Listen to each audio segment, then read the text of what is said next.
할렐루야. 오늘도 하나님이 예비하신 은혜가 있는 줄을 믿습니다.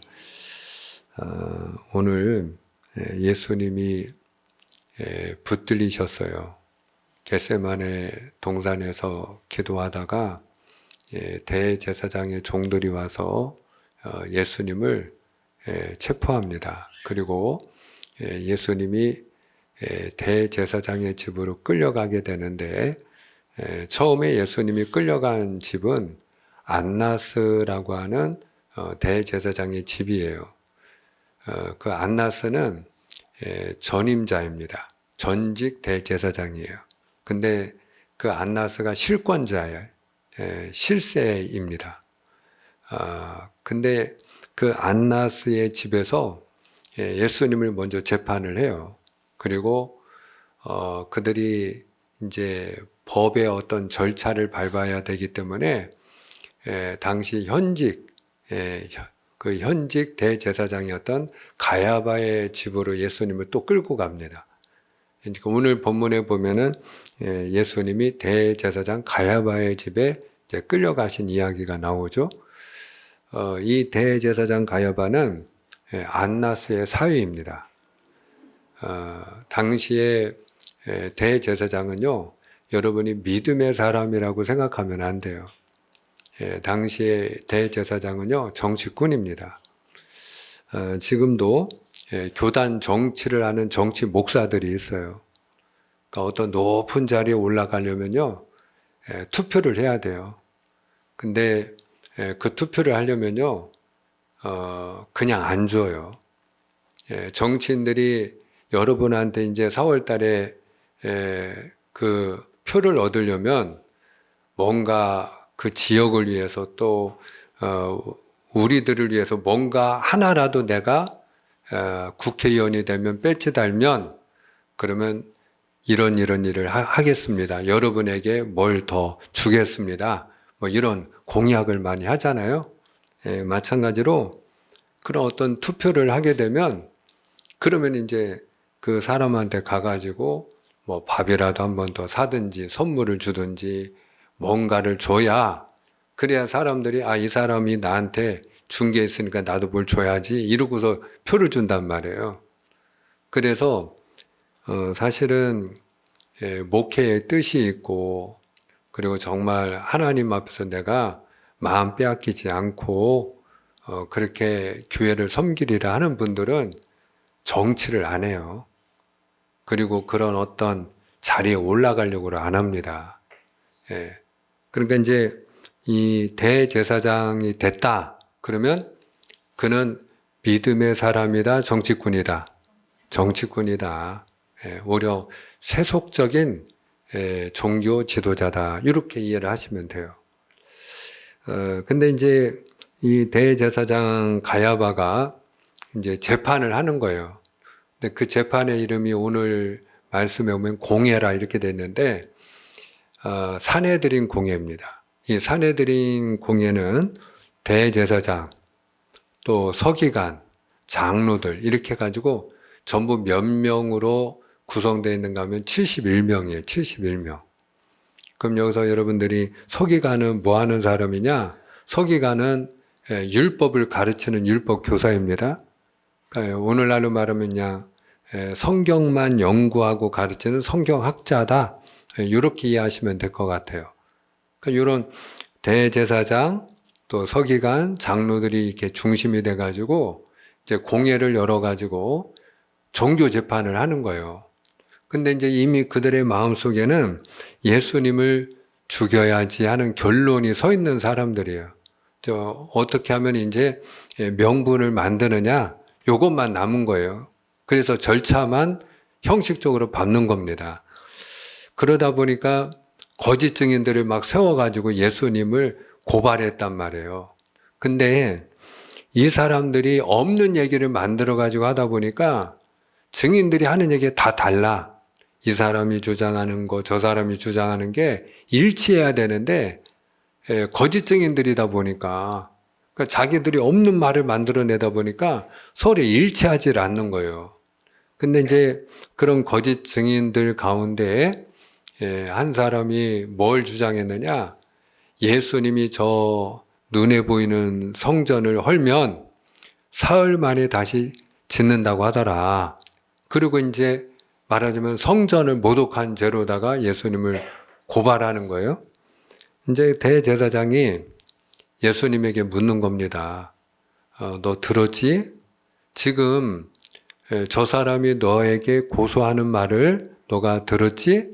그래 너가 할 말이 없느냐? 이렇게 이제 물어봐요. 근데 예수님이 아무 대답도 안 하세요. 왜 아무 대답도 안 했을까요? 말 같지 않으니까. 없는 말을 하니까 예수님이 아무 대꾸도 하지 않았어요. 근데 오늘 이제 63절에 보면은 대제사장이 중요한 질문을 하나 던져요. 자, 63절 한번 같이 읽기 원합니다. 예수께서 시작. 예수께서 침묵하시거늘 대제사장이 이르되 내가 너로 살아계신 하나님께 맹세하게 하노니 내가 하나님의 아들 그리스도인지 우리에게 말하라. 아멘. 자, 예수님이 침묵하고 아무 말씀도 안 하는데 대제사장이 여기서 아주 중요한 질문을 하나 던져요. 그게 뭔가 하면은 너 살아계신 하나님 앞에 맹세를 해라. 너가 하나님의 아들 그리스도냐? 이렇게 물어봐요. 자, 그런데 여러분 그 사람의 질문에 어떻게 답을 해야 예수님이 살겠느냐고요. 뭐 당연히 그 질문에 대해서 그렇지 않다. 나는 그렇게 생각하지 않는다. 라고 부인을 하든지 아니면 최소한도 자기의 권리를 위해서 묵비권이라는 게 있잖아요. 묵비권. 말하지 않을 수 있는 권리가 있잖아. 그러니까 뭐 적어도 예수님이 아무 말도 하지 않든지 이래야 되는데 예수님이 여러분 어떻게 대답합니까? 자, 64절을 한번 또 읽기 원합니다. 예수께서 시작. 예수께서 이르시되 내가 말하였느니라. 그러나 내가 너희에게 이르노니 이후에 인자가 권능의 우편에 앉아 있는 것과 하늘 구름을 타고 오는 것을 너희가 보리라 하시니. 아멘. 네가 말하였느니라. 그렇다는 거예요. 너가 말한 대로 내가 하나님의 아들이요 그리스도라는 거예요. 때문에 내가 하나님의 아들이기 때문에 하나님의 보좌 우편에 앉은 것을 너희가 보게 될 것이고 그리고 때가 되면 내가 하늘의 구름을 타고 내려오는 것도 보게 될 거다. 이렇게 예수님이 말씀을 하시는 거예요. 여러분 그 결과가 무엇이었겠어요? 당연히 사형이죠. 사형. 그러니까 뭐 대제사장이 막 열받아가지고 자기 옷을 막 찢으면서 이 신성 모독하는 말을 너희가 들었도다. 그가 어찌해야 되겠느냐. 그럴 때에 다 거기 모인 사람들이 사형에 해당하니다. 그리고 이제 결과적으로 예수님이 마땅히 죽어야 될 신성 모독죄를 지은 죄인이 된 거죠. 자, 근데 여기서 우리가 질문을 하나 해야 됩니다. 그게 뭐냐? 예수님은 왜 부인을 하지 않았을까? 예수님은 왜 자기 자신이 하나님의 아들이요 그리스도라는 사실을 숨기지 않았을까? 왜 예수님은 뻔히 죽을 줄 알면서도 자기가 하나님의 아들이요 그리스도라는 사실을 시인했을까? 여러분, 당시의 유대인들이 예수님을 많이 미워했어요. 특히 이 종교 지도자들, 대제사장, 또 서기관, 바리새인들 이런 사람들이 어떻게 하면 예수를 죽일까? 막 이런 모의하는 사람들이었거든요. 예수님을 너무너무 미워했죠. 근데 예수님을 미워한 이유가 뭐 여러 가지가 있는데 예수님이 이렇게 병든 자들이 오면 그 병든 자들을 많이 고쳐주셨단 말이에요. 근데 예수님이 병든 자들을 고쳐줄 때 주로 언제 많이 병든 자들을 고쳐주셨느냐 하면은 안식일에 병든 자를 많이 고쳐주셨어요. 안식일에. 그러니까 우리로 말하면 주일날, 우리가 주일날 하나님 앞에 이렇게 은혜를 사모해가지고 예배를 드리러 나오면 여러분들이 우리가 지금도 하나님 앞에 기도하고 사모하는 게 뭐예요? 여러분 다른 게 아니라 주여 저를 고쳐주시옵소서. 그리고 우리가 병든 자가 고침받기 위하여 기도하잖아요. 그래서 우리가 주일날 하나님의 교회 나와서 고침받으면 할렐루야, 아멘. 예, 그건 얼마나 감사한 일이, 얼마나 하나님께 영광 돌릴 일이냐고요. 하나님을 찬송할 일이잖아요. 그런데 유대인들은 미워했어요. 왜 미워했느냐? 왜 안식일에 고치냐 이거예요. 오히려 반대로. 오히려 안식일에 병든 자를 고쳐야 되는 건데, 오히려 하나님의 은혜가 안식일에 임하는 건 당연한 건데 왜 안식일에 병든 자를 고치느냐 하는 거예요. 여러분, 그들이 그렇게 이야기한 것은 안식일에는 일을 하면 돼, 안 돼? 안 되거든. 근데 치료하는 행위는 일을 하는 거야, 안 하는 거야? 일을 하는 거란 말이에요.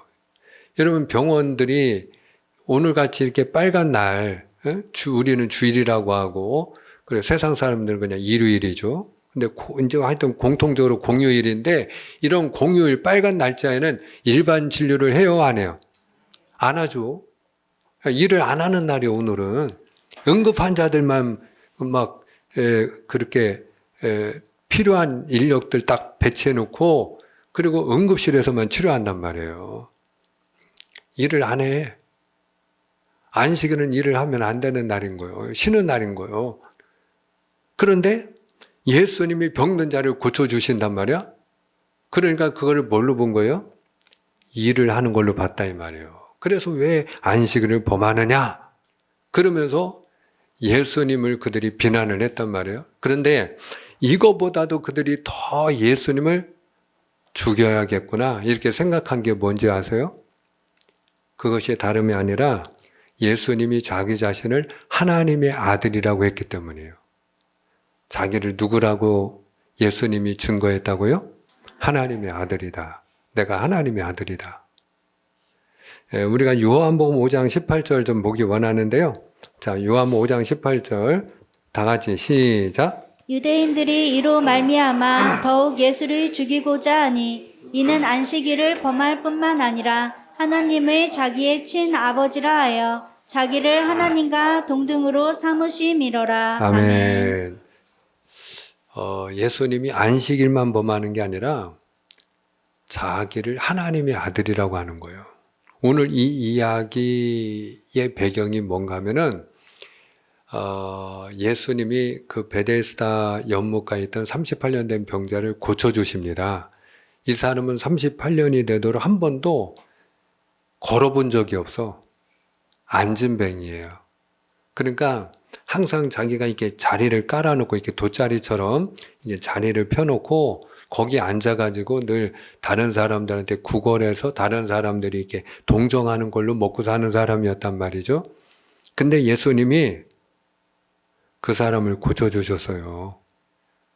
그리고 내 자리를 들고 걸어가라. 그리고 명을 하신 거예요. 그러니까 이 사람이 주님의 은혜 가운데 고침받고 뻘떡 일어나가지고 이제 더 이상 자기가 깔고 앉아있을 이유가 없잖아요. 그러니까 자기가 깔고 앉아있던 그 자리를 들고 그리고 예수님 말씀하신 대로 그냥 집으로 갔어. 근데 그 사람이 뭘 들고 가서? 자리를 들고 갔단 말이야. 근데 안식일에는 뭘 들고 가면 안 돼. 그것도 노동이야. 그러니까 유대인들이 야, 너 오늘 안식일인데 왜 자리를 들고 걸어가? 그러니까 그 사람이 안진뱅이라는 건 다 알아.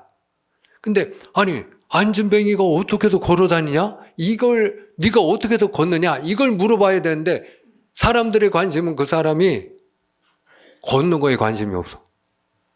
38년 동안 이렇게 구걸하고 앉아있던 사람인데도 아니 당신이 어떻게 고침받았느냐? 어떻게 걷게 됐느냐? 이래야 되는데 아니 너 왜 오늘 안식일인데 무거운 거 들고 다녀? 왜 안식일을 범해? 이러고 따진단 말이에요. 비난을 하고 정죄를 한단 말이에요. 그러니까 이 사람이 날 고쳐준 사람이 그냥 들고 가라고 했는데요. 근데 그 사람이 누군데? 그랬더니 예수라는 거예요. 예수. 그러니까 사람들이 예수님에게 와가지고 또 따지는 거예요. 아니 왜 안식일에 하지 못할 일을 자꾸 하라고 하느냐? 왜 당신은 안식일을 자꾸 범하느냐? 그때 예수님이 한마디를 툭 던져요. 아버지께서 지금 일하시니 나도 일하느니라. 하나님을 누구라고 불렀어요? 아버지, 아버지. 하나님이 나의 아버지라는 거예요. 하나님 아버지가 일을 하니까 나도 일을 한 것뿐이다. 그러니까 이 유대인들이 안식일을 범할 뿐만 아니라 하나님을 누구라고? 자기 친아버지라고 하나님과 자기를 동등되이 여기니까 더 예수님을 미워하고 죽이려고 했다. 이렇게 지금 이야기하고 있는 거예요. 여러분, 이렇게 사람들이 예수님을 하나님의 아들이라고 예수님이 주장하는 것 때문에 예수님을 죽이려고 한다는 사실을 예수님이 알았을까요? 몰랐을까요? 당연히 알고 있죠. 당연히 알고 있죠. 그럼에도 불구하고 여러분 이제 종교재판이 열려서 그 공회에서 드디어 생사가 결정되는 거예요. 그러면 그 대제사장이 너가 하나님의 아들 그리스도냐라고 물어보면 뭐라고 답을 해야 돼? 살려면. 예, no. 나 처음 듣는 얘기다. 아니, 너가 그렇게 말하는 걸 들은 사람들이 있는데 나는 모르는 얘기다. 당신이 무슨 말을 하는지 나는 모르겠다. 난 기억이 안 난다. 정신들이 많이 하는 말 있잖아요. 난 기억이 없다. 그 부인을 해야 될 거 아니에요. 근데 예수님이 뻔히 죽을 줄 알면서도 왜 자기가 하나님의 아들이요 그리스도라는 사실을 시인하고 인정하고 한술 더 떠가지고 내가 하나님의 아들이기 때문에 하나님 보좌 우편에 앉아 있을 뿐만 아니라 하늘 구름을 타고 내려오는 것을 너희가 보게 되리라 이 말씀까지 하셨느냐 이 말이에요. 여러분 우리가 예수님을 믿는 목적이 있죠. 구원받고 천국 가기 위함이 할렐루야. 근데 우리가 구원받고 천국 가서 영원한 삶을 살려면 여러분 어떻게 해야 되느냐? 요한복음 17장 3절에 보니까 요한복음 17장 3절에 영생은 유일하신 참 하나님과 그의 보내신 자 예수 그리스도를 아는 것이니다 그랬어요. 그러니까 하나님을 알고 예수님을 알고 믿어야 구원받는다 이 말이에요. 아멘입니까? 그러면 예수님이 어떤 분인지를 알고 우리가 믿어야 구원받는다는 얘기인데 예수님이 어떤 분인지를 알아야 된다는 거예요. 오늘 예수님이 자기 자신을 부인하지 않고 하나님의 아들이요 그리스도라고 시인하고 증거하고 공개적으로 선언할 수밖에 없는 이유가 여기에 있는 거예요. 우리가 예수님을 하나님의 아들이시오 그리스도이십니다라고 그분을 믿고 고백해야 구원받는 줄로 믿으시길 바랍니다. 한번 따라합니다. 예수님은 하나님의 아들이십니다. 예수님은 그리스도이십니다. 아멘입니까? 여러분, 예수님이 하나님의 아들이세요. 오늘 저는 이 두 가지를 간략하게 한 번 더 우리가 잠깐 살피려고 하는데요. 첫 번째로 성경이 우리에게 증거하는 건 뭐냐? 예수님은 하나님의 아들이시다는 거예요. 예수님은 하나님의 아들이시다. 예수님이 오늘도 이제 우리에게 네가 말하였다. 그리고 하나님의 아들 되심을 증거하고 계세요. 그런데 예수님이 십자가에서 운명하실 때 예수님이 하나님의 아들 되심을 또 증거한 사람이 있어요. 그 사람이 바로 예수님의 사형을 집행했던 로마의 백부장입니다. 자, 우리가 마가복음 15장에 있는 말씀인데요. 마가복음 15장, 우리 15장 37절, 우리가 37절로 39절까지. 제가 한 절 여러분이 한 절 교독합니다. 예수께서 큰 소리를 지르시고 숨지시니라. 이에 성소 휘장이 위로부터 아래까지 찢어져 둘이 되니라. 다 같이 예수를 향하여 섰던 백부장이 그렇게 숨지심을 보고 이르되 이 사람은 진실로 하나님의 아들이었도다 하더라. 아멘. 예수님이 십자가에서 운명하는 그 순간에 어떤 일이 일어났어요? 여러분, 성소의 휘장이 찢어졌어요. 위에서 아래로 찢어졌어요. 우리가 하나님의 성소에 들어왔잖아요. 그러면 이제 제가 서 있는 자리는 지성소에 해당이 돼요. 여러분이 앉아 계신 자리가 성소예요. 근데 여러분 그 성막을 보면은 지성소와 성소 사이에는 뭐가 있냐? 휘장이 있어요. 휘장이. 그래서 그 휘장 안으로 지성소 안으로 들어가는 날이 딱 하루가 있는데 그날이 대속죄일이에요. 7월 10일 대속죄일. 그날은 누가 들어갈 수 있느냐? 대제사장 한 사람만 들어갈 수 있어요. 근데 그 대제사장조차도 우리가 야 좋겠다. 아무도 못 들어가는 데를 그래도 대제사장은 1년에 한 번은 들어가지 않느냐. 천만의 말씀. 가장 두렵고 떨리는 순간이 그 시간이에요. 왜냐? 대제사장이 하나님 보시기에 부정하잖아요. 그럼 하나님이 그를 치셔요. 그래서 지성소에 들어갔다가 자기 발로 못 나와. 왜? 죽었기 때문에. 그래서 발목에 방울을 달고 들어가요. 왜? 걸어 다닐 때 딸랑딸랑딸랑 소리 나게. 언제든지 소리가 멈추면 뭐요? 방울 소리가 안 들리면 죽은 거야. 어? 대제사장을 하나님이 치신 거야. 하나님이 심판하신 거야. 그러니까 목숨 걸고 들어가는 거예요. 여러분. 목숨 걸고. 그런 장소를 들어가고 싶겠어요? 그러니까 얼마나 두리고 떨리는 마음으로 대제사장이 이제 1년에 한 번 그 자리에 들어가는 거예요. 휘장을 열고 들어가요. 어? 살아서 나올지 어떨지를 몰라. 예. 그리고 딱 1년에 한 번 들어가서 그 지성소에는 법궤가 있어요. 법궤를 덮은 그 법궤의 덮개를 속죄소라고 해요. 그 속죄소에 이렇게 양의 뿔처럼 뿔이 양쪽으로 이렇게 4개가 있는데 거기다 어린 양의 피를 바르면서 하나님 우리가 죄인입니다. 우리의 죄를 사하여 주옵시고 이 백성의 죄를 사하여 주옵시고 긍휼히 여기시고 이 땅에 은혜와 복을 내려 주시옵소서. 그리고 제사함에 제사를 드린다 이 말이에요. 기도를 하고 중보기도를 하고 그래서 대속죄일이에요. 근데 여러분 그 휘장이 예수님이 운명하는 순간에 어떻게 됐다고요? 찢어졌어요. 찢어졌다는 건 무슨 얘기예요? 누구든지 하나님 앞에 당당하게 나올 수 있다는 거예요. 할렐루야. 사랑하는 여러분, 오늘 저와 여러분이 우리가 한 주간 동안에도 오늘 이제 우리 권사님이 대표기도 하시면서 하나님 앞에 하나님 우리가 한 주간 동안 하나님 앞에 잘못한 거 회개합니다. 그리고 하나님 앞에 우리의 죄를 고하고 하나님 용서해 달라고 하나님의 은혜를 구했잖아요. 근데 우리가 한 주간 동안에 그렇게 우리가 하나님 보실 때에 합당하지 못한 삶을 살았다 할지라도 당당하게 오늘 하나님의 전에 들어올 수 있는 이유, 하나님 앞에 우리가 가까이 나올 수 있는 이유가 뭐냐? 예수님이 저와 여러분의 죄를 짊어지고 십자가에서 죽으셨기 때문이에요. 할렐루야. 주님의 보혈의 은혜요. 할렐루야. 주님의 보혈의 공로를 힘입고 오늘 저와 여러분이 당당하게 하나님의 전에 나오게 된 줄로 믿으시면 아멘입니다. 그래요.